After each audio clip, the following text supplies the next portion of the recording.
Well, Legacy got off to a brilliant start in March, and then April dropped, and well, you'd be forgiven that somebody was actually trying to do an extended April Fool's joke. Yeah. Let's grade April. I'm Admiral Pegasus, and this is Star Trek Fleet Command.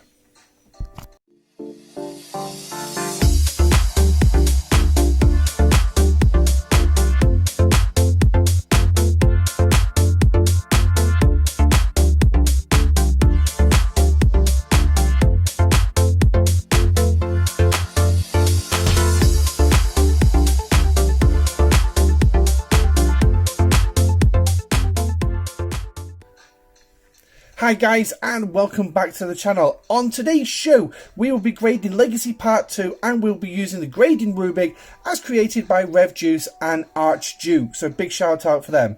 So we've got 3 officers to look at this month, and a new fleet commander, a new ship, and the event store. So we'll just start off with the new officers, and first up is going to be Pick Riker. Now, I can't comment too much as I haven't actually unlocked him, but looking at his card, he's basically, to me, and this is my opinion, he is a copy paster. Yeah, or copy and paste if you actually want to be pedantic. He's basically a copy and paste of Picard, with the exception he's not morale, he is for burning. Yes, burning. He has a 90% chance to apply it, 100% with full synergy, but he doesn't actually necessarily need that full synergy because obviously it's quite high anyway. And it can last for 3 rounds, so there has that chance it's going to last pretty much the entire fight if it procs approximately every other round at least. But then again, you've got that minimum 9 in 10 chance. So, yeah. Officer's ability is basically to increase weapon damage by 500%, and it tops out at 3000% as a tier 5.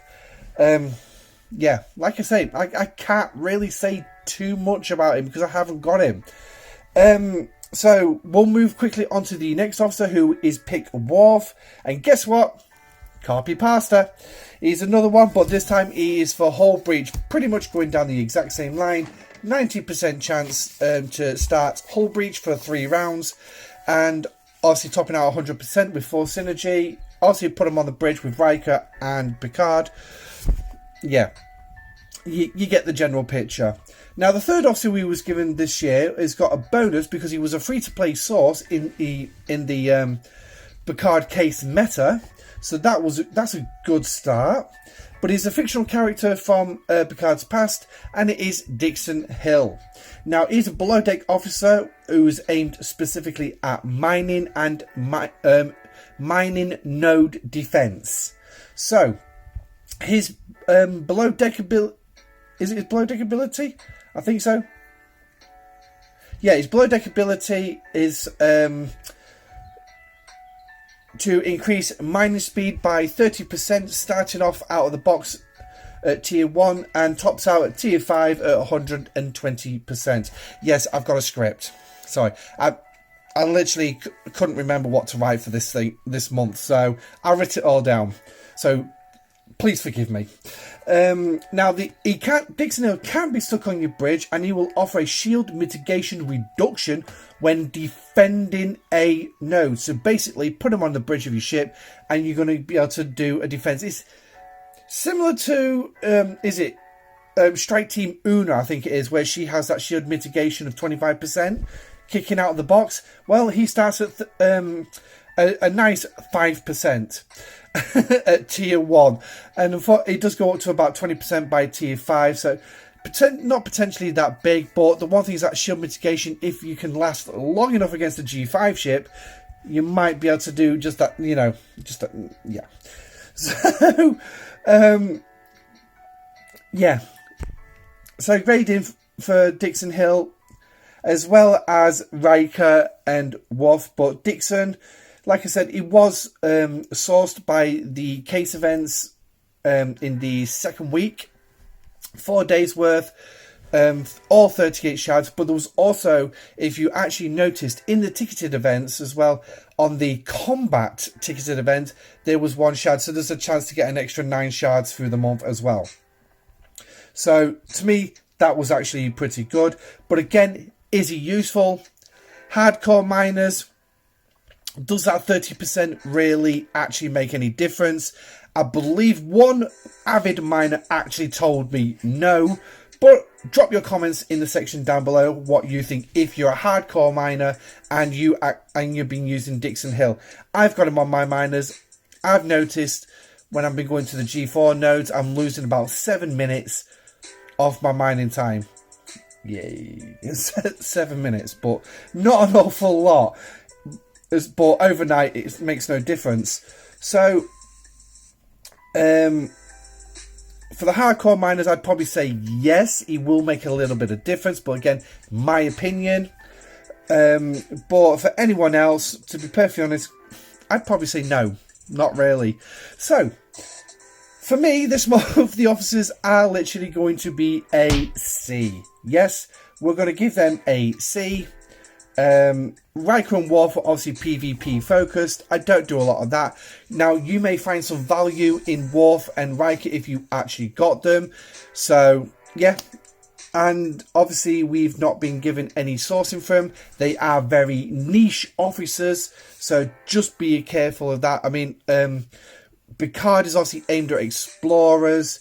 Riker's aimed at battleships, and this is the officer ability, and Worf will be aimed at interceptors. So maybe a good chance for the against the strike teams, but yeah, it's going to be down to your own preference. For me, yeah, not had the chance to test them, so the only one I've got is Dixon Hill. We can go off that, but I'm going to basically say it's a C. Now, obviously, as you noticed, I am putting the grading rubric up as well, so you can quickly see where I am looking and what I'm looking at. So, next up then is the USS Titan, the Neo-Constitution class starship we was introduced to in Season 3 of Star Trek Picard, which by the end of Season 3 got... Stop there. Don't want to release any spoilers if you've not watched episode 10 yet, but then again, if you've not watched the whole season by now, why not? You are missing oh my god, the last 2 episodes. More particularly, I will say episode 10. To see...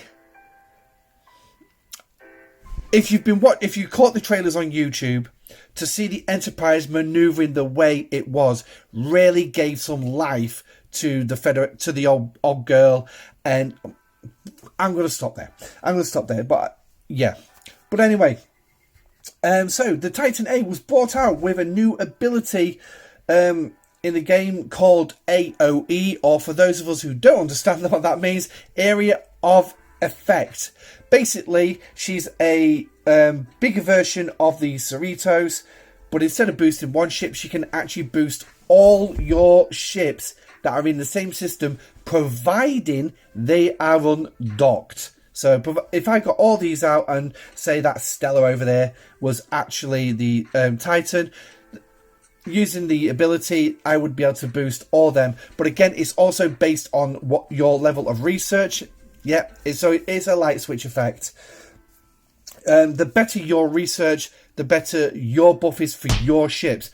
But as well, you can also, once you get it to tier 3, you'll be able to start buffing other alliance members in the same system. Now, there is a complicated pattern around how it does all this. It's something to do with starting with the strength and everything. I don't pretend to understand it. I'll figure it out when she actually launches, and we can run some tests on a live stream, hopefully. But yeah, so she does come with 2 main abilities, the Fortified and Max Fortification.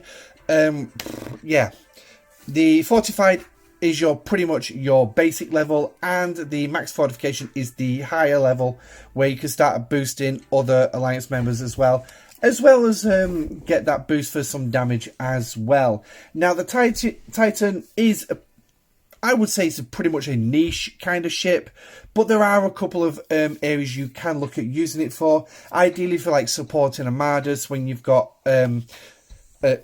your whole fleet and you want to go a match. But the one thing is your alliance members will also have to have done the research, which unfortunately unlocks once you actually have the Titan. Yes, you need the Titan.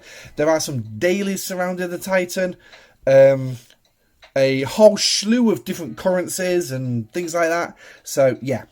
But you could also look at using it in territory capture as well if you're constantly fighting for territory. So if you've got a decent level ship, more the higher level players would probably have like a tier 5 or 6 by now, if not maybe even a tier 12 if they're really pushing the boat out on it.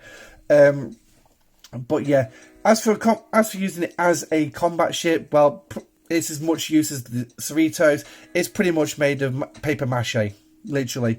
But then again, in Star Trek Picard, it was not much of a combat ship in the first place. It was basically a fast explorer. Now, it does remain as a free-to-play source in the Xborg faction store, where you can get it for 120 credits, one shard every 22 hours, if you're actually playing that kind of a timer. So, yeah.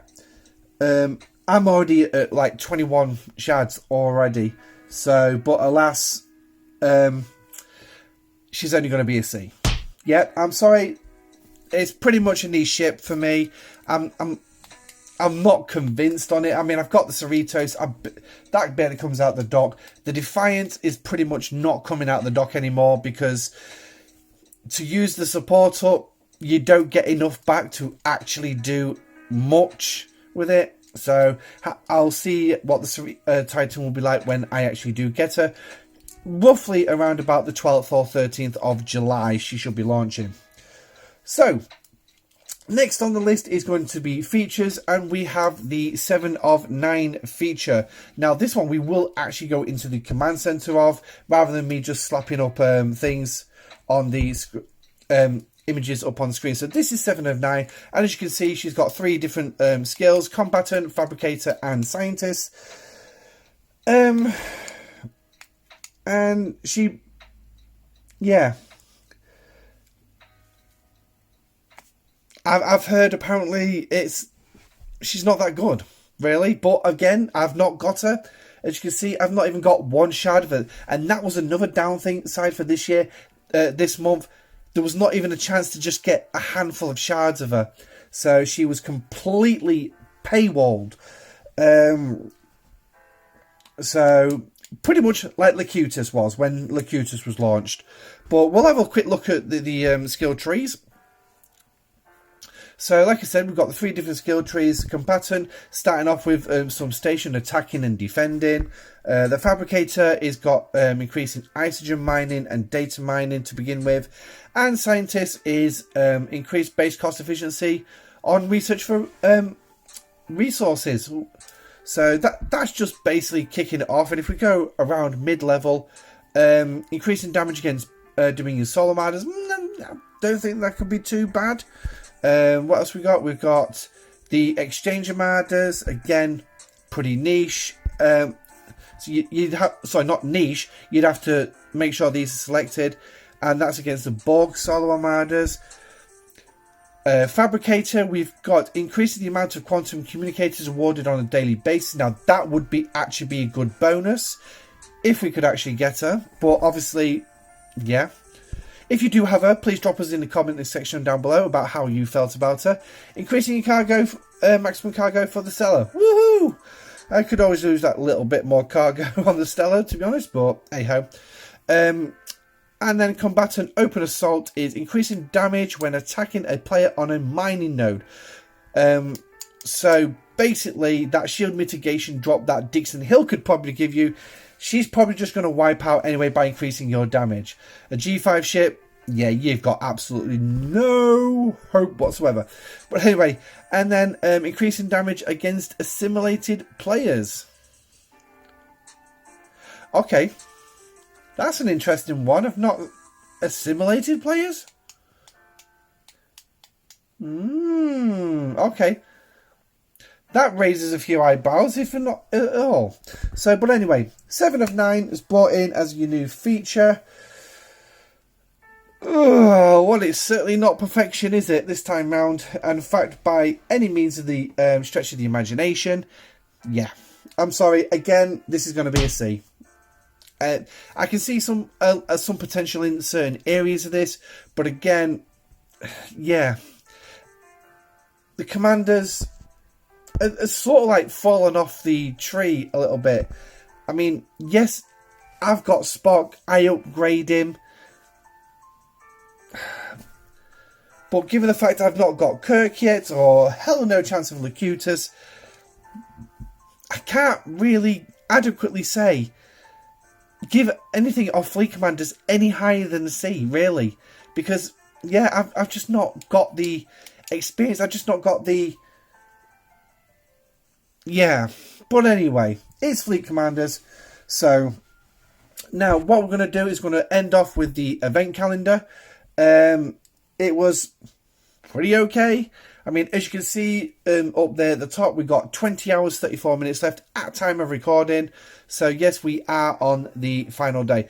The Battle Pass event on this last day, for some peculiar reason, was a complete and utter waste.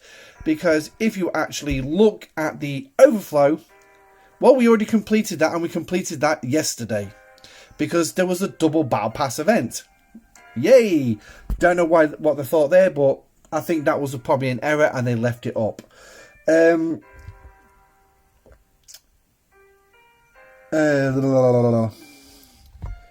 like I say, sorry, I'm just reading my notes. It was okay. Did seem as a bit like a series of filler events. That's the phrase I'm looking for. I've actually not written it very big, so that's why I'm struggling. So, like, I mean, let's have a look at a couple of these. We've got Blast from the Past. They've got Seek and Destroy. We had Dominion Conqueror. Yeah. 7 of 9 meta as well, which is obviously behind me. We had that come round. We had the Dixon Hill case meta, which was obviously, like I said, in the second week. Every single day we had a new case to find. And for those of us who was very astute, unfortunately not me, they were pretty easy to figure out. Go kill 15 hostiles and jobs are good for the day. The next week, obviously, we had the Great Picard quiz, which was split into 2 48-hour events. So obviously, I did the first one at the end during the live stream last week, and then obviously I did a video for questions 6 through 10. So, but to be honest, it was pretty much a bit of a letdown. I mean, I was literally seeing for Battle Pass events, and when I say we're not looking good, we're not looking good. It was literally like 2 or 3 events. Oh, Reality Wars was back as well, wasn't it? And then we had the testing technologies for the Titan meta, which came around 3 times. Interceptor, Battleship, and Explorer combat training. I mean, really? But yeah, we've had Armadas again, but luckily we've not been heavy on Armadas. But yeah, and to be honest, yeah, pretty much like I said, a bunch of filler events. So yeah, event store, so event calendar.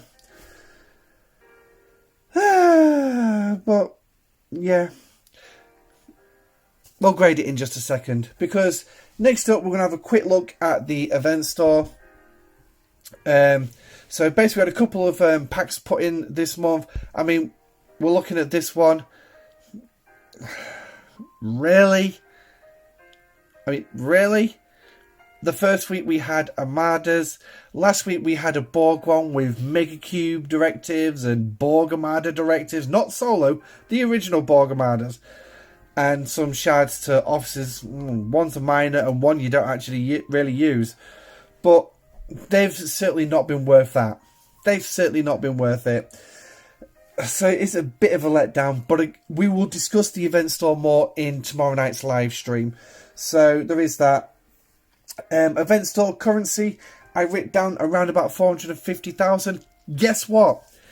If I've done my maths right, and if I've actually followed everything correctly, we have 20 days of events, ranging from 6,000 up to, and I will go to this high, 12,000 credits. We've had some standalone event currency. We've had the opening arc gift chest. We had the first contact gift chest. We had the missions. That was an SMS, but obviously that was spread through the month. We've had 2 free steps on the battle pass on the free line. Step 4, step 10. And then we had the Picard Week gifts, where I think we got about 4 of them. If I remember correct, please correct me if I'm wrong. And obviously there was 6,000 each. So they were the standalone events. But then obviously all the other missions and everything. Yeah. The total we ended up with by the end of it was 375,600. Yeah. Now, I will say as well, just throwing this in there, that this does not include any solo leaderboards that you may have entered, or at least scored in. Any alliance leaderboards that your alliance has participated in and they were fortunate to actually get on the scoring board for. Any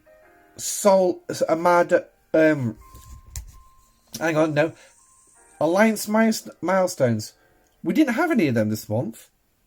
So that was a bit of a shocker, because they would have been included in the final score. But yeah. The ticketed events as well. I only aimed it at one ticketed event. Obviously for those who are pure free-to-play players. So you saw about 8,400 per ticketed event. We had 9 of them. So yeah. But like I say, we'll go through it. But we are looking at 375,600 event store currency. A bit less than what we've come accustomed to. I mean, Rev did say, when I mentioned it in a live stream of his, that with the exception of the Deep Space Nine arc, which was a fairly good payout, that was like 600,000, it's usually averaged around 450,000. Regrettably, we're not actually going to be getting that much. Now, yes, you will see me standing at 482,000, but that is because of alliance leaderboards, solo leaderboards. There was 2 I participated in, and they were the which one were they? They were the solo Armada SMSs. SLBs, the 2-day solo Armadas. I did enjoy actually participating in them. I was up against one other player from another alliance, and we were just dominating. The first one, I was actually dominating, then he pipped me at the last post. The latest run, he took first place, and I just literally could not catch him, but we still ran away. Within our bracket, we both just ran away with that. But that's what happens when you forget to do solo Armadas and you build them up. So the epics went down nicely as well. But yeah, so to be perfectly honest, for the events and everything, yeah, this ain't going to be good. C.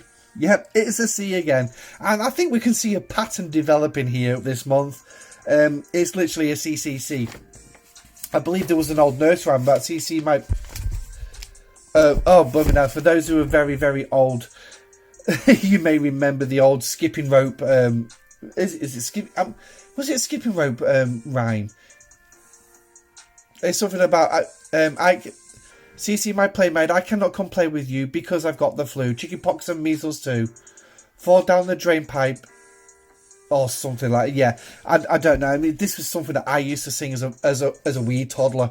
But anyway, so yeah, C for the event stuff.